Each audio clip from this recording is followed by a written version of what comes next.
sejam de novo muito bem-vindos ao nosso Mais Mulher, nesta nossa segunda parte. Deixe-se então contagiar pelas propostas de leitura do momento, com a nossa querida Maria João Lobo de Carvalho e o espaço na primeira pessoa. Mas essas dicas para bem ler ficam para daqui a pouco. Por agora, é tempo de conhecermos as dicas que vão solucionar muitos problemas do seu dia-a-dia. O blog A Vida de Saltos Altos já deu origem a um livro e recebemos agora Irina Rosa, Sofia Rijo e ainda Mafalda Santos para nos partilharem as suas histórias. Olá, muito bem-vindas. Olá, que cenário tão colorido, com flores, com cor, com sabor a verão. Não é? Sabor a verão. Se bem que, minhas senhoras, isto de saltos altos e cores e um bom estilo, isto é conversa de mulheres ou já é conversa também para toda a gente? É conversa Irina, para toda a gente. é para toda a gente, não é? Os homens também já se preocupam. Sim, acho que cada vez mais se preocupam com a imagem deles e com aquilo que vestem, com aquilo que calçam, como se arranjam, já começam a preocupar-se muito mais. E acho bem. E nós aplaudimos, Sim, não é? Claro. Nós aplaudimos. Mafalda, este será um blog que só elas é que vão lá?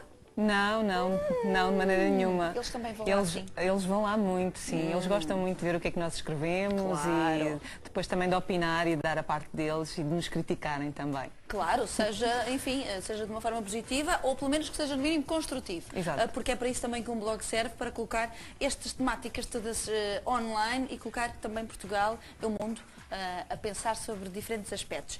Se me permitem, eu começava pela Sofia para nos explicar de facto a origem de tudo isto, porque temos um livro e temos um blog, mas temos mudanças nas colaborações e, portanto, só para lá em casa perceberem que sob a alçada do Expresso existe um blog que foi criado, se não estou em erro, exatamente, 2008, que surgiu fantástico, A Vida de Saltos Altos, onde na altura a Sofia também já estava, fazia parte daquela equipa inicial das colaboradoras. Na altura, em 2008, da formação inicial, ou pelo menos das pessoas que neste momento fazem parte do blog, era a Paula. Exatamente. E a Carolina também, que começou no início do blog. A Sofia entrou em 2010, no 2010, exatamente. Entrei nessa altura em que foi feita uma reformulação não só de nível da imagem do blog, como também da equipa, que começou a escrever regularmente, todos os dias. Cada uma das bloggers escrevia temas livres. Diferentes temáticas, não é? Saúde, sexo, relacionamentos, política, projetos artísticos... Maternidade. Exatamente, maternidade ou paternidade até, no geral, enfim, questões geracionais e não só, e sobretudo atuais. Cada uma com a sua perspectiva, não é? E tudo foi evoluindo. E temos quantos seguidores neste blog? Sim, um número por alto. Depende muito dos posts. Temos posts que já têm tido mais de 20 mil visualizações.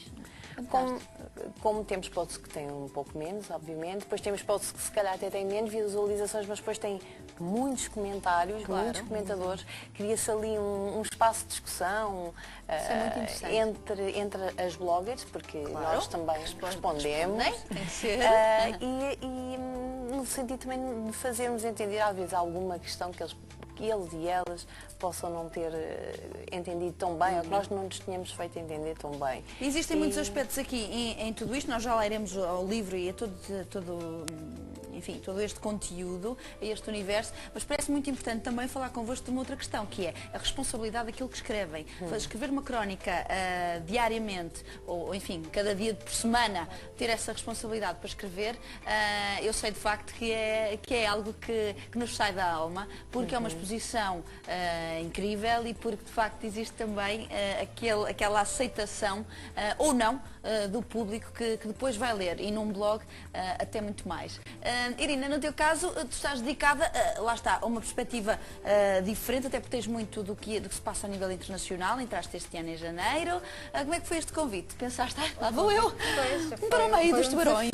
Foi um desafio pela responsabilidade, portanto, desta exposição, para já também sobre a chancela do Expresso, do tipo de leitores que temos, fantástico, e, portanto, da qualidade, da seriedade com que escrevemos, e, portanto, esse é o contributo que damos sempre. E fica escrito. E fica escrito. E fica, exatamente. Exatamente. E, portanto, tentamos sempre dar o nosso melhor e fazer da melhor forma. Muitas vezes há informação que é atualizada ao momento e, por vezes, pode até nem ser a mais acertada, mas este é sempre o cuidado que temos de fazer a coisa de forma mais correta e ao momento. E depois os temas, portanto, quando o convite me foi lançado, foi apresentado desta forma.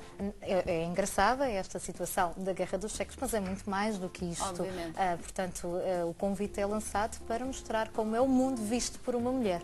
Mas vocês têm diferentes perspectivas e essas estão bem enquadradas ou continuam, Sofia, a escrever sobre aquilo que vos dá na real gana?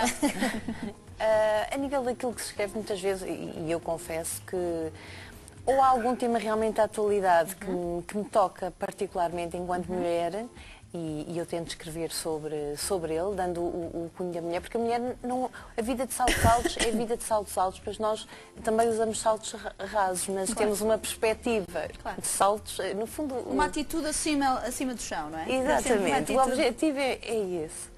E quando escrevo, ou é realmente aquilo que eu dizia, um tema da atualidade que me atrai e que gosto de pô-lo nessa perspectiva, ou então sim, é realmente que às vezes sai da alma, às vezes uma situação que eu assisto, às vezes até na fila do supermercado. Obviamente coisas que nos tocam e são essas coisas cotidianas que as pessoas também mais se identificam.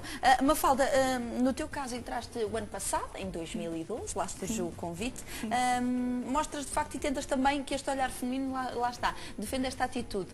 Não somos apenas mulheres que usam saltos altos e que têm essa capacidade de equilíbrio. O equilíbrio está em muito mais do que isso.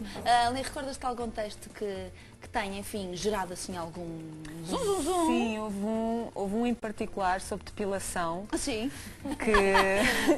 Qual era? Diz-me qual foi assim. A temática era sobre depilação e o facto de hoje em dia as mulheres se depilarem cada vez mais a zona dos genitais. Portanto, o texto incidia precisamente sobre isso, a evolução da depilação e a diferença entre nos anos 80, em que a depilação era vista de uma determinada maneira, é melhor não. E atualmente. E esse texto gerou imensas visualizações, muitas reações. Foi muito engraçado ver também a perspectiva com que as pessoas encaravam o assunto. E eu recordo-me que quando o escrevi pensei que era um tema que não ia despertar grande interesse e depois acontecem estas dinâmicas às vezes até um bocado virais que as pessoas realmente acabam por reagir de uma forma completamente diferente daquela que esperamos. Tivemos um manifesto antipelo? Não, por acaso não tivemos um manifesto antipelo. Acho que toda a gente, a maioria das pessoas aprovava a depilação nos moldes em que atualmente se encontra. Com certeza, ainda bem, nós também, porque de facto acaba por ser também a evolução natural também, para isso mesmo, até por uma questão de estética. Sofia, no teu caso, temas que também partilhem connosco também essa ideias, coisas que tenham mexido também, porque é uma forma de vermos como é que as pessoas reagem, como é que de facto este Portugal agora se inscreve, não é? Olha, um tema que gerou assim bastante buzz foi um texto do blog, depois que também está no livro, que é Amar é não dizer toda a verdade. Bem... pois claro, com um título desses. No fundo aqui o objetivo não é dizer que não devemos ser verdadeiros, mas de facto existem coisas que se passam nos nossos relacionamentos. Que é melhor assim, tipo, omitir. Não há necessidade de contar tudo. Não há necessidade de dizer tudo.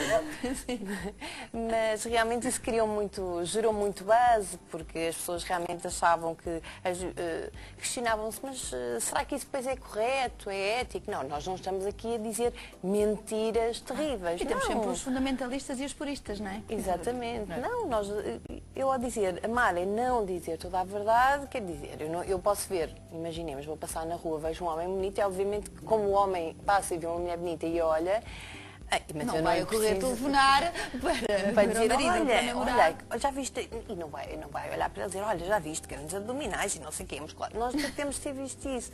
Nós não vamos estar a comentar esse tipo de coisas, assim como nós também ficaríamos um bocadinho retraídas se eles também fizessem o mesmo connosco. Ficávamos assim, estás a olhar para ela e eu estou aqui e não reparas, não é? Nós somos muito mais mazinhas. Sensibilidades, não é? Isso, e nisso, com o passar dos anos, tudo continua igual. Não é? é? Há certas coisas que o ser humano realmente deve manter e tem a ver com estas fragilidades. E somos diferentes na maneira de ser, na maneira de estar. Homens e mulheres somos efetivamente diferentes.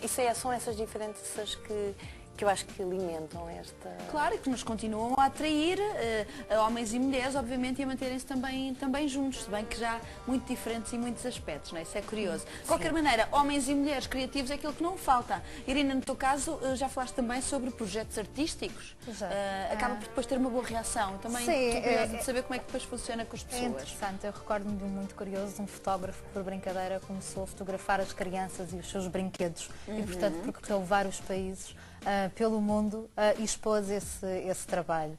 E das conclusões que retirou é que muitas vezes os brinquedos acabam por espelhar mais os pais do que as próprias crianças. Incrível. E eu acho interessante dar esta leitura, não é? Este ponto de vista, colocar-nos a pensar também, às vezes com mais bens materiais e também naqueles países que têm mais dificuldades, o que é que se torna brinquedo, a capacidade das crianças também de brincarem com coisas diferentes, a forma, portanto, e a capacidade de solidariedade dessas crianças também com as outras. Portanto, Óbvio, partilha, não é? Uma das Muitas conclusões vezes. de que o fotógrafo chegou foi exatamente essa, de que as crianças que tinham menos brinquedos eram mais capazes de partilhar com o pouco que tinham com as suas congêneres e, portanto, são aspectos interessantes. Um outro que teve também algum impacto na altura do tema da coadoção dos casais, portanto, homossexuais. Sim.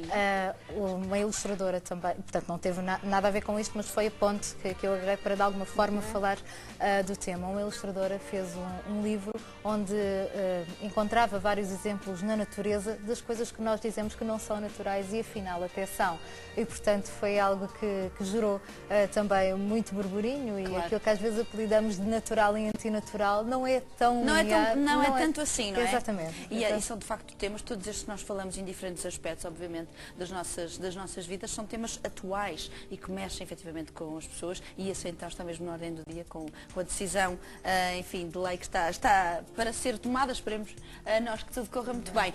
Falemos só um bocadinho deste livro, porque entretanto, Sofia, dessa origem, desse início, desse livro, aparece também aqui, do blog, aliás, aparece agora o livro dessa altura, portanto, com as autoras dessa altura, onde também tu apareces.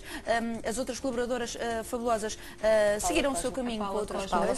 Paula mantém-se. Sim, a Paula Cosme Pinto. E as outras restantes, Solange Cosme, Ana Arial e Liliana Coelho, é que já não estão.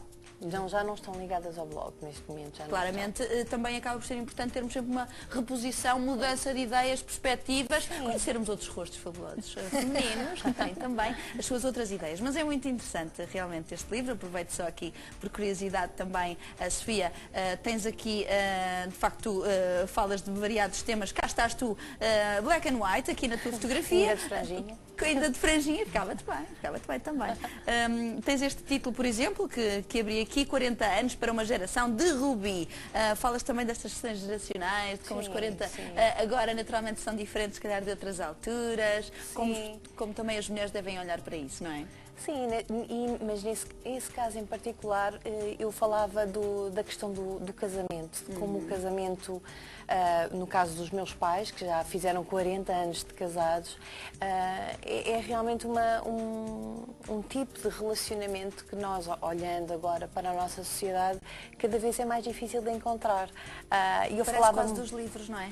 Parece quase e tu falavas sobre isto no livro. Falava que era quase que como os antigos contos de fadas que nós líamos, agora acaba por ser um bocadinho nós olharmos para os nossos pais. Eu acho que a geração dos nossos pais é muito essa marca de casamentos muito longos e que se aguentam a ferro e fogo. São exemplos para todos nós que estamos, que também continuamos a acreditar, enfim, no amor, felizmente, mas ainda bem, de qualquer forma, o blog continua, está aí, com muita força, muita energia, as vossas excelentes palavras, a vida de saltos altos para todos continuarem a ler. Muito obrigada. Obrigada. Aproveita esta leitura no feminino, quando falamos do livro, obviamente, e não só, e prepare-se também para viajar por este mundo encantador feminino. E participe também no passatempo que segue. Temos 3 exemplares deste livro para lhe oferecer. Só tem mesmo de nos enviar um e-mail com os seus dados pessoais para mmpassatempo@sic.pt. Habilite-se já!